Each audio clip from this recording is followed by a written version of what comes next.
everyone and welcome back. In this video we'll be reading another chapter of Christopher Robin by Disney.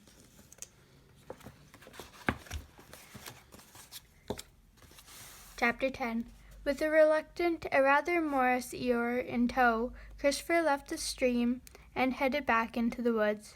He wasn't quite sure, but it seemed as though the fog had thinned a bit overnight, and he was beginning to recognize his surroundings more and more.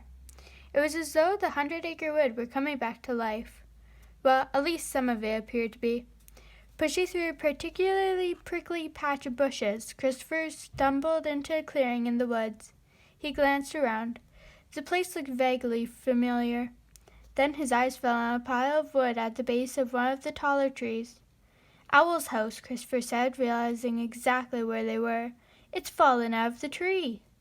Just then the same awful noise Christopher and Eeyore had heard by the river echoed through the woods. Only this time it sounded more awful and frightening, if that was possible. It must be digesting, Eeyore said. Heffalumps aren't real, Christopher said, looking down at the donkey. But even as he said those words, he knew they sounded flat. He was beginning to think that heffalumps were real, and, as another whiny roar sounded, too close for his own comfort. Trying to ignore the sound, Christopher began to creep toward Owl's house, which lay in disrepair. It was a mess. Wood had splintered everywhere, and the roof had come off in the fall. Calling out Owl's name, Christopher moved closer to it until he was almost beside it. Another heffalump roar sent him tumbling back. Eeyore followed close behind. For a moment, neither moved. Then, summoning his courage, Christopher crossed the clearing in a few long strides. He stopped right next to the house. Peering around, he saw a weather vane tilting off the side of the roof. It was bent, the metal twisted and contorted by the strong winds that clearly sent Owl's house flying. As Christopher watched, another gust of wind blew through the clearing. The weather vane strained against the roof. They were rushing through the bent metal and caused it to scrape against the roof. Then the resulting sound was the roar of the heffalumps. "It's just the weather vane," Christopher cried out triumphantly when he realized what was happening. He had been right about heffalumps. They didn't exist. The wind kicked up a notch, and the resulting heffalump roar had Eeyore folding his ears over his eyes and cringing. Quickly, Christopher climbed over the roof and reached out a hand, stopping the weather vane's movements. Instantly, the horrible screeching noise stopped as well. Eeyore picked up from behind his long, floppy ears. "Huh," he said, sounding as impressed as Eeyore ever sounded. "Will you look at that?" Slowly, he climbed up onto the roof to take a closer look. "But no owl," Christopher said as he pulled the weather vane free of the roof so that the dread noise would stop for good. Freed from the fear of from a heffalump attack, Christopher focused back on the reason he was in the 100-acre wood in the first place. "What happened to everyone?" Christopher asked. "If only Christopher Robin were here," Eeyore answered. "He would know." "I am Christopher Robin," Christopher pointed out. Eeyore raised an eyebrow. "You should be able to tell us then," he said, sounding rather unconvinced. Taking the donkey's words as a challenge, Christopher walked around Owl's disheveled house, looking for signs. He peered through the hole in the roof. He took stock of the table and the chairs that now lay on their sides. Backing up, he tripped and nearly fell over an uneven plank on the side of the house. As he caught his balance, his eyes fell on a single shutter that had blown free. It was lying on the ground, covered in mud and what looked like footprints. Suddenly, Christopher let out a triumphant shout. He knew what had happened. "They were all here," he said, telling Eeyore his theory. He pointed to the table through the hole and then at the plank. "Rabbit's carrots, and someone was bouncing. Tigger." "Obviously," Eeyore said, unimpressed. Christopher pointed out the shutter as he delivered his conclusion. It must have broken free, flown up, and slammed into the weather vane. Everybody, of course, thought it was a heffalump. Panicked, they flew out the door. As he spoke, he acted out his words, jumping at an unheard noise and then looking around, frightened. He pointed to the door and a small pile of acorn shells. Acorn shells, a whole trail of them. Follow them and we'll find Piglet, Eeyore said before Christopher could get the words out. Christopher stopped what he was doing and gave the donkey a disgruntled glare. Now that was obvious, he muttered under his breath. They grabbed Eeyore. He put him under his arm and took off in pursuit of the acorn trail. They were on a hunt. As they moved through the woods, following the trail of acorns left behind by Piglet, Christopher couldn't help smiling. It felt nice to be out doing something, rather than stay behind a desk. He was being useful and productive, and, he thought, unable to completely let go of the professional man he had become, he was being rather efficient about it. In the sky above, the sun began to peek out from behind the clouds. Here's another one, Christopher shouted, spotting a acorn, and another! The acorns were being uncovered faster and faster. Suddenly, Christopher heard an unmistakable crunching sound. He cocked his head. It wasn't the sound of someone crunching just anything. It was the sound of someone crunching acorns. He took a few steps forward. The noise appeared to be coming from behind a row of trees. Christopher moved closer. Then he peeked around the trunk. And sure enough, sitting there on a rock, eating acorns at a rapid pace, with a very stressed expression on his little face, was Piglet. Hearing the rustling caused by Christopher's footsteps, Piglet looked up, startled. "Who is it? Who's there?" he stammered. Christopher set Eeyore down and nudged him toward the clearing. By the way the small pig was eating the acorns, Christopher knew his old friend was already on edge. If Piglet saw a familiar face first, he might begin to calm down. "It's just me," Eeyore said, slowly ambling forward. Piglet's eyes lit up. "Eeyore!" he shouted in a squeaky voice. "Thank goodness it's you!" "Never has anybody cared so much," Eeyore replied in his typical sad way.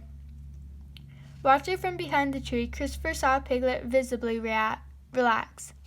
Taking that as a good sign, he stepped forward. But unfortunately, thanks to the now present sun, the first thing Piglet saw was a large shadow that seemed to tower monstrously over him. Just as Eeyore had done, Piglet mistook Christopher for a heffalump and let out a high-pitched scream. "Piglet!" Christopher said, as reassuringly as he could. He then took another step forward so he was no longer in the shadows. "It's just me. It's Christopher Robin." His words did nothing to calm the tiny creature. Don't move," he squeaked, "and maybe it won't eat us." Reaching into his pocket, Christopher dug out one of the many acorns he had collected as they followed Piglet's trail. He held it out. "Here," he said. "Would a heffalump offer you a acorn?" Piglet furrowed his brow thoughtfully. "It would, if it was trying to trick me."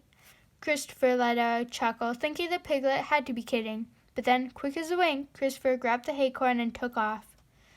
Luckily for Christopher, the little pig couldn't get very far very fast. Christopher watched him run to a hole at the top of a fallen tree, then scramble inside. Following him over to the log, Christopher could hear muffled voices inside. He bent down so his head was closer to the opening. The voices became more distinct, and he quickly made out Rabbit's. "Piglet," he was saying, "you have a head full of fluff. You've led it right to us. Now we're stuffed." Christopher leaned in farther over. "Hello, everyone," he said, speaking into the log. In response, Tigger bounded out. His paws were up in a fighting stance, and he was bouncing more than usual so that he looked like a blur of orange and black. But while Tigger was pretending to be tough, especially when he spoke, it was clear he was terrified. His eyes were wide and his voice distinctly shaky. "I'll pounce ya! I'll pound ya!" "Tigger," Christopher said, all too familiar now with going unrecognized. "It's me, Christopher Robin." Then he squatted down and stuck his head right into the opening in the hollow tree. Inside, huddled together, was the gang: Rabbit, Owl, Kangaroo, and of course Piglet. Upon seeing Christopher's disembodied head, they shrieked in unison. But then, slowly, the shrieks grew quieter. Inside the log, they looked at one another, then at Christopher, then back at each other again. Could it be? Could Christopher Robin have returned? Finally, Eeyore lumbered over, stretching out his neck so that he was nose to nose with Christopher. He peered into his eyes. "It is Christopher Robin," he said with a nod. "You can see it in his eyes now." One by one, the rest of the group stepped up to take their own look at Christopher. He waited patiently. He let Tigger squeeze his nose and Roo touch his face. Satisfied, they stepped back so Owl could finally approach. The wise old bird took his time. He leaned in close, then he pulled back, then leaned in close again, his huge eyes unblinking. Finally he nodded. "Ah, yes," he said, "I see it, quite clear. Never really doubted it at all." Christopher opened his mouth to object, but stopped himself. Owl went on. "Would you like to join us, Christopher Robin? We're hiding from the heffalump." "But the heffalump was just your old weather vane, Owl," Christopher said, straightening to his full height. Popping his head out of the hole in the top of the log, Rabbit hissed. "Oh dear," he said to the others. "He's addled in the brain. Happens to the elderly." He turned his attention to Christopher, speaking to him as though he were a child. He explained that a weather vane and a heffalump are two different things. "Poor old thing," Kanga said in her kind motherly way. She raised her voice as though speaking to someone who was hard of hearing. "A heffalump really isn't a weather vane, dear," she said. Christopher stood there, not sure whether to laugh or cry. He knew he looked different. He knew he was significantly older than he had been the last time he had visited the 100-acre wood. But he wasn't an invalid, and he hadn't lost his hearing or his mind. But before he could point any of this out, the rest of the group added their 2 cents worth about the obvious differences between weather vanes and heffalumps. "That's right," Tigger agreed. "The beast is real. We heard this morning, woke us all up. It's gone loose again." Owl nodded. "And worse, Pooh has gone missing." Popping his head out of his mother's pouch, Roo glanced nervously around. "And I'm not leaving until it's gone for good," he said. His big eyes were full of fear. "But there's no such thing as monsters," Christopher said when they had all spoken, trying to reassure them. It didn't work. Instead, they all shrank back, just as scared as ever. Telling them the monster wasn't real wasn't going to get him anywhere. He needed to take their collective fear seriously if he was going to get them to stop shaking and trust him. Yes, right, no monsters. Except, of course, the heffalumps. "And woozles," Owl added. Christopher nodded. Yes," he agreed. "And woozles. And you're right, Roo. We've got a scary heffalump here, and it's time I defeated it." He took a step back, ignoring a look from Eeyore, who knew that the creature was, in fact, not real. He looked around the clearing for a heffalump. Spotting a tall oak tree just beyond the edge of the clearing, he pointed at it. "Ah!" he shouted, trying his best to sound and look scared while confronting a tree. "There it is! Stop, heffalump!" He knew he looked ridiculous. Even Eeyore was rolling his eyes. "You're either part of the problem or part of the solution," he hissed under his breath. Eeyore shrugged. "Now which sounds like me?" Christopher shot him another look. If he was going to defeat the heffalump, he was going to have to be tricky about it. Grabbing his umbrella and his briefcase, he pretended to chase the heffalump out of the clearing.